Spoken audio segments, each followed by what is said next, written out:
thought I'd do a just a quick video on this or these, as we'll soon see. The Apple Cinema displays. These are getting on now. They've obviously been replaced by the glossy glass kind of fronted. I don't know if they maybe did call some of those cinema displays as well. I can't remember, but I'm struggling to get this this box in the picture here. Let's move this out a little bit more. Sorry. Obviously this is the box for the 30-inch display. I'm not going to do an unboxing here because it's not actually in there. There we go. The box itself weighs a ton. So there you can see. So the back, the first one at the back, the one that's actually on, the one I actually use, is the 30-inch model. So it was in this box. Next one is a 23, and then the one in front is the 20. So it's the full set there. I'll insert a picture hopefully to this video of a setup I used to have with a number of these, mostly the 20s because they're pretty common and also the cheapest. But the first one I actually got was the 30, which I still use a lot. So you've probably seen these before, but I'll just pull one out. Pretty nice design overall. It's the stand and the sort of tilting design matches the iMac of the time, and also I don't think that's really changed much. I think it's still got that design. You've got two Firewire 400 and two USB 2 on the end on the back, so that kind of gives away the age a bit. The Firewire 400 especially, and a volume, brightness, and power button. Grab the cable. They all come with this kind of annoying arrangement. You have the DVI plug, and then a Firewire USB, and then also this for the power, and they plug into a white power brick. But of course, that means the power brick has to be within a few inches of the DVI plug, so you can't. It's a little bit annoying, to be honest. You can't really separate them far enough. So anyway, but obviously they give a great picture, and they still sell for a fortune on eBay. I mean, it's pretty ridiculous, given the to be honest, especially the 20, they're not particularly anything special, but in the UK you could probably easily pay 150 to 200 pounds, 200 quid for one boxed in good condition. I've sold them for that before, so it is crazy. I mean, the 23 probably at least 200, probably even 300, and the 30 probably somewhere in the region of 600 if it's in decent condition, and crucially perhaps they've got the box. I actually crazily bought this box separately from the display because I didn't get it with the display. So I actually bought that on eBay separate. I'm not quite sure where I'm going to store it because the box itself is huge. But it does increase the resale value, and also I can actually move the thing around from place to place in the future without damaging it, which was a huge problem when we moved house fairly recently. Okay, I'm going to move these other two out of the way for now, and we'll have a look at the at 30. Okay, so as you can see there, this is a 30-inch model, and that has a resolution of 2560 by 1600, and that's connected to my 2011 Mac Mini at the moment. So a significantly higher resolution than most displays.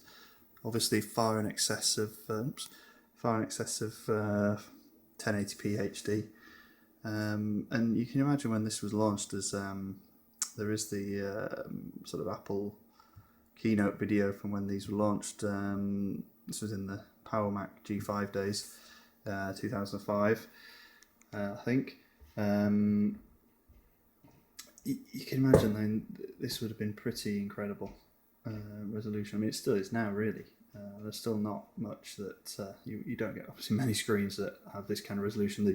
The 27-inch iMac and the 27-inch, I think it's Cinema display they still call it, and the Thunderbolt display are pretty similar. They're not quite as high as this, but then obviously this is 3 inches bigger than those, so those will have a higher kind of pixel density, as it were. Obviously I love it. Gives you a huge amount of space to do things.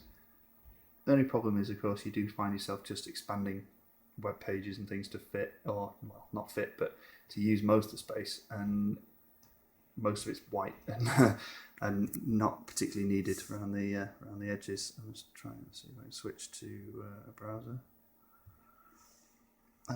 You get the idea anyway. I mean, even that could be a lot smaller, really, and still maintain the size. So, yeah, it's worth mentioning the 30-inch exceeds the resolution that a DVI connection can really support. So it has what's called a dual link DVI. Now, there's no difference in the actual connector. It's just the same. It's not 2 connectors or anything, but there are more pins used inside to effectively deliver 2 DVI signals to support its resolution. So not all graphics cards and solutions will support that. I'm going to try, although I don't know whether this is going to work, because obviously the later Macs don't have a DVI connector. The Mac Mini down here, which you probably hopefully see, has a HDMI port, which that's the dongle there to DVI from HDMI. That it doesn't support a resolution as of this magnitude. I don't know whether you can see this black box here. That is a DisplayPort to dual link DVI adapter, active. So it plugs into USB just to give it power, and then converts DisplayPort into dual link DVI. Apple do actually sell a similar part, which I did buy first on eBay, despite the warnings that I'd seen about them, and they just don't work. They're absolutely useless.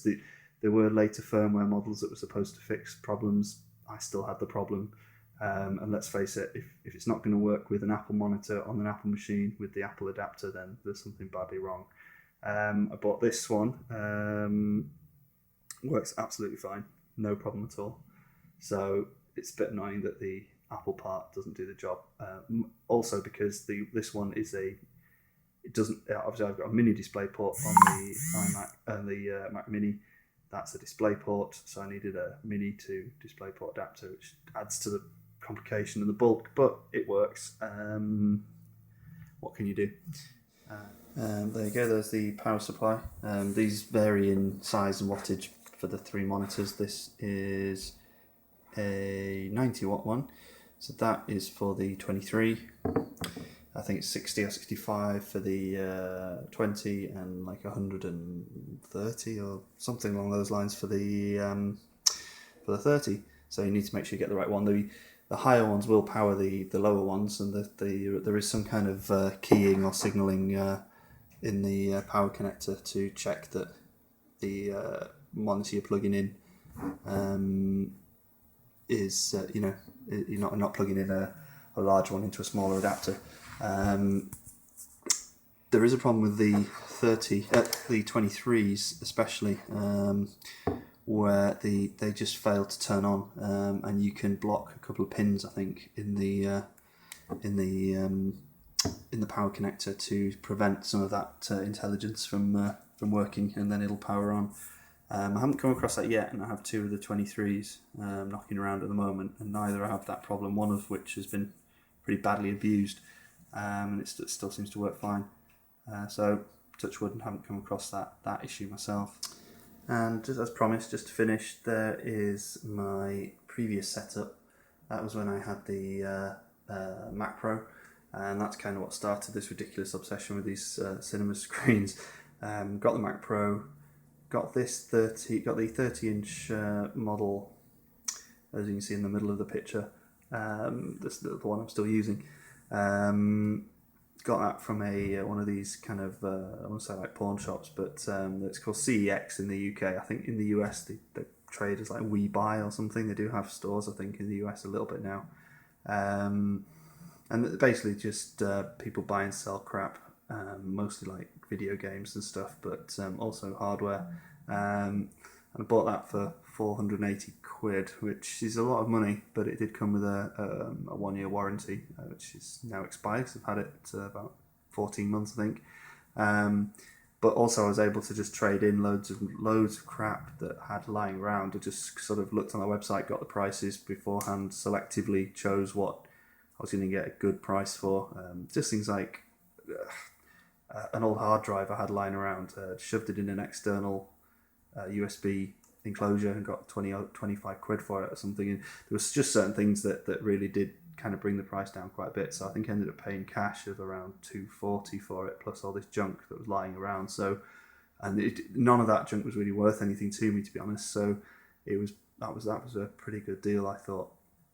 And then obviously you can see that from the Mac Pro there, I had 6 screens in total hooked up, so 3 graphics cards with 2 monitors attached to each.